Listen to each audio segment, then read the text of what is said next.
In today's video, I'm going to be talking with you about some of the things I learned while being polyamorous.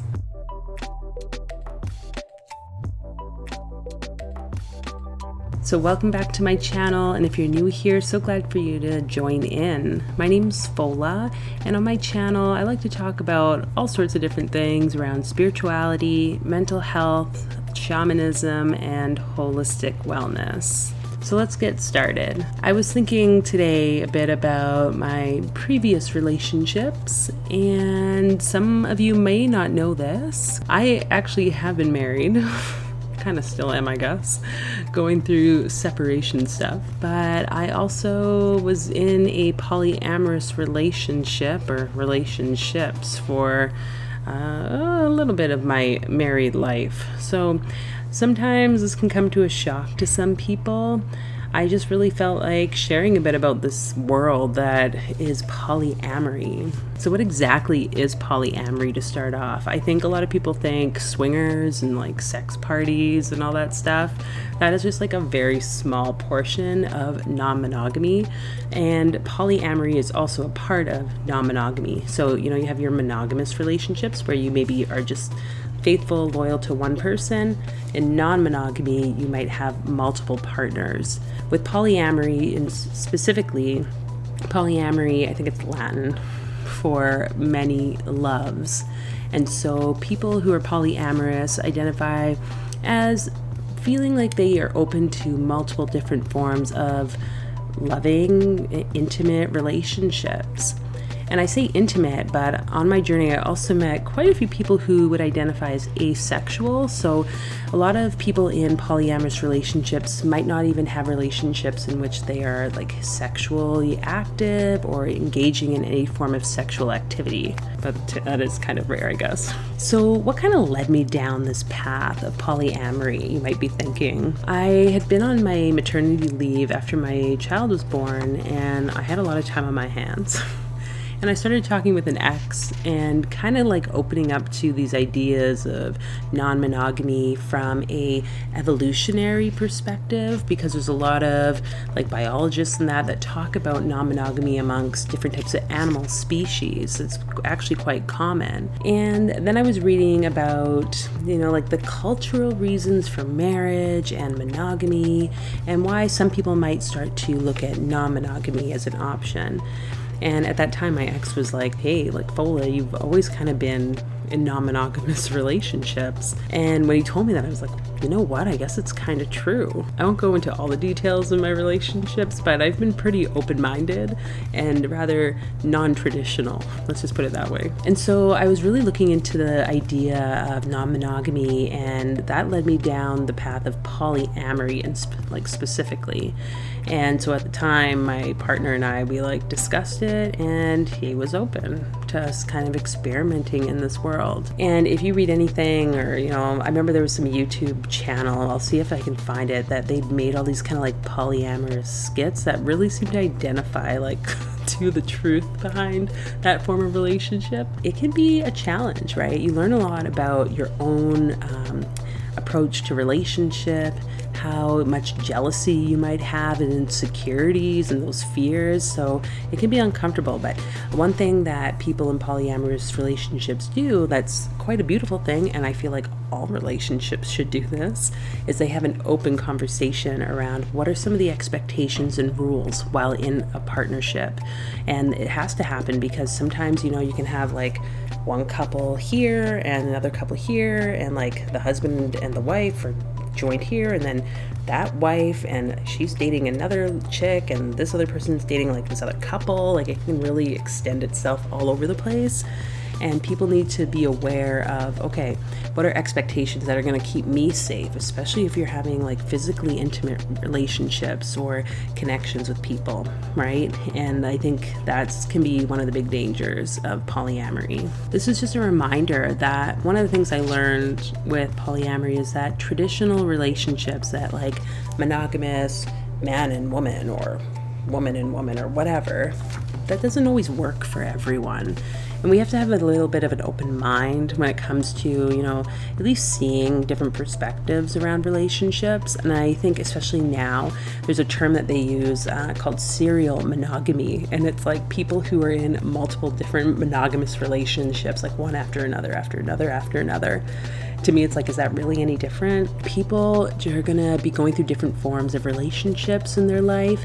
And I think it can kind of ease some of the struggle and the pressure on people who maybe don't want to be in relationship anymore with their like 20-year partner, right? Maybe that's why we're seeing so much more divorce. People are starting to realize, like, I don't have to stay stuck in this traditional way of I marry you and we are together until the end of time. And nothing can undo that, right? And this allows for more flexibility, and I think that means then people are just more happy in general, less stressed, less relationships where people feel stuck or forced into something that is not serving them. And I think it's great if we can step away from some of that traditionalness and just be open. Another thing that I learned was the importance of community.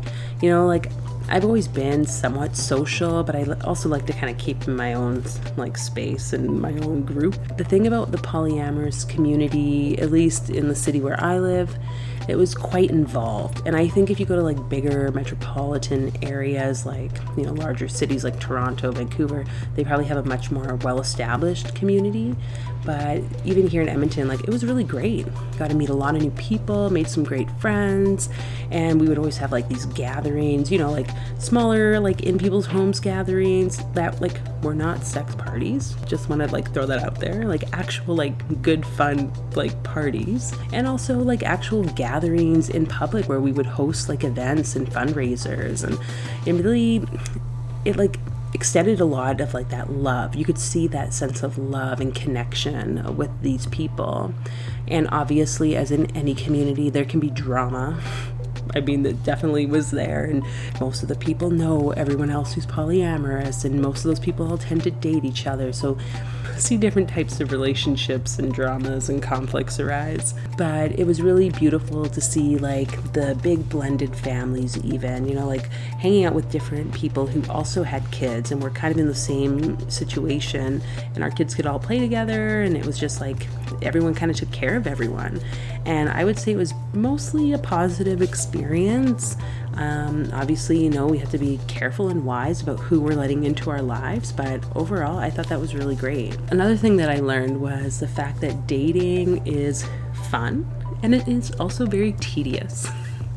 And it requires so much time and energy to have to build relationships and so forth. And honestly, like thinking back, like right now, I wouldn't identify as polyamorous. I would say I am like monogamous, obviously not really dating anyone, but it just is what it is. And I'm not really thinking I need to find multiple partners in my life, and mostly because of that time and energy that it takes to build and maintain those types of relationships, like really deep, meaningful relationships, because that's at the basis of polyamory, is the fact that you are with people that you actually really are connected with, and you want to build this intimate relationship. I think maybe for most, if not, well, maybe more than half, I don't know, if there's a stat on this. A lot of the polyamorous people, they have this vision of having that like really nice big blended family where there's like multiple partners and maybe multiple kids of different like family groups all together in like one space, right? Having kind of like this village sort of thing. And that sounds lovely, but also like just thinking back to how much work, time, energy I had to put, how many times this came up, because I know I had some partners who told me this. I just found it really, really challenging to focus on like my own stuff and my family and multiple relationships, and like actually give them my time and attention and my energy and that commitment. And I guess I just wasn't that serious maybe about it. So that can be a hard thing, I think, for anyone, even if you're monogamous, right? And just really trusting that you need to do what's best for you and put the energy into a relationship as much as is needed for you. But having that communication or conversation with the person you're in relationship with, because that's something I have had to learn and still maybe I'm learning about. And finally, I would say the one thing that really touched home for me from my experience with polyamory, as amazing as it was, as like adventurous as it was my coming to learn that why am I like searching outside of myself for love? And this is like probably could be a whole other video, to be honest. My experience of like, I think I've made another video about my twin flame experience and how much that's like shifted me into self-love. So I'll probably tag that here somewhere, wherever it is. But basically what was happening at this point towards the end of even our doing the polyamory, because we'd actually stopped one other time because it was just too much. It was like causing too much conflict between my ex and I. And I had started seeing this guy who like I thought was like the most handsome guy. I don't know. He was just like so good looking and so like charming and nice and like would just treat me like this queen. And I remember being like, what? Is this just like a joke? Like, what's wrong with this guy? Like, but it like dawned on me within, I was like, wait a minute. This guy like likes me. That means like I actually am like likable. Like I'm actually, there's something cool and amazing about Fola. I don't know why this like had never clicked in my head before at like in this particular way. And it could also be, I was kind of at that point, like on my spiritual journey, having met like one of the first people I met in the whole polyamorous world because of online dating was the person who sparked my spiritual emergence. And I might take that video because I think I made one about that as well. This like concept of self-love and understanding that like, wow, like I actually have something that someone would feel like drawn to, that like opened my eyes. And it was shortly after I was seeing that guy who then I just like came across like who I would identify as my twin flame, David. And that like, yeah, this is a whole other video. Watch that video. But that whole thing just really sparked the idea around like self-love of like, I am worthy of love and I can like show myself love and I don't need to distract myself with relationship after relationship after relationship, even though those people are amazing, right? I can show myself and commit to myself and do fun things for me. And I really just want this to be an encouragement for you to know that you don't need to chase relationships or engage with other people or multiple people in order to find something like that. And I have my own theory around this, and not to like downplay everyone who's in the polyamory community, but sometimes I wonder like, are they searching for something? And I think we all search. Like I'm by no means an expert at this. I still like get attached to certain people and things very easily, I find. Or at least I'm just becoming more aware that it's like, oh, that's a little bit of an obsession there. Must be my Scorpio nature. I feel like there's something there that we all can learn, and we're all going to come to a place of understanding ourselves and what self-love means to us, and that we don't need to chase anyone else or be in relationship. But again, obviously relationship's nice. I think are all meant to have that deep, like sacred connection with a life partner, someone that we cherish and who cherishes us, and they honor us and we honor them, right? And builds us up and empowers us to continue to walk on our like life path, our sacred dream.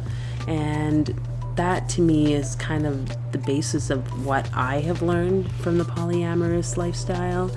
And I'm thankful for it and some of the challenges and things that I experienced. But, you know, I also met a lot of amazing people.